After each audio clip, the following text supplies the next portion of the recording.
A country's flag is so much more than just a piece of fabric. It's the country's identity.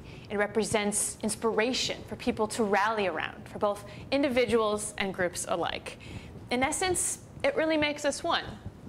Now, everybody knows about our current American flag. It has 13 red and white alternating stripes to represent the 13 original colonies.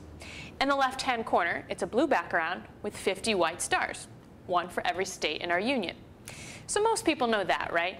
But what they don't know is how this flag came to be, and that it has a connection to early British history. The English flag we're familiar with today is actually the combination of multiple flags into one. The original flag for England was a simple red cross for St. George with a white background. Scotland's history is pretty complex too, but its independent flag is a diagonal white cross with a blue background, and it dates back to as early as the 12th century. In 1707, England and Scotland officially united, and so did their flags, making what we know today as the Union Jack. In the early 1700s, the British colonies in North America were thriving. It was then that this flag was flown. It's a red background with the British Union Jack up in the left-hand corner.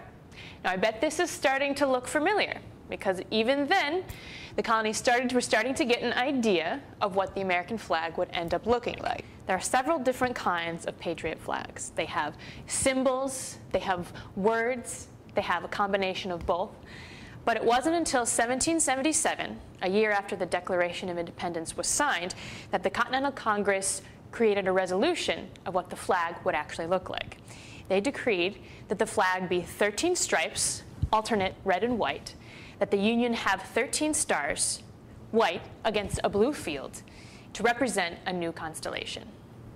But there was a few important things that the Continental Congress left out, such as how many points should all the stars have? How should they be arranged?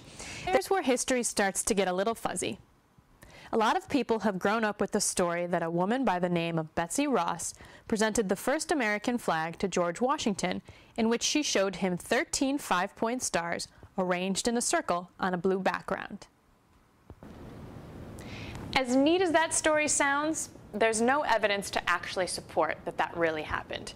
There's also a few other stories of how the American flag came to be, but we'll never exactly know what the first American flag really looked like. Regardless, as you can see, there's a rich history behind the story of the American flag, and it's probably a little bit more than what you knew already.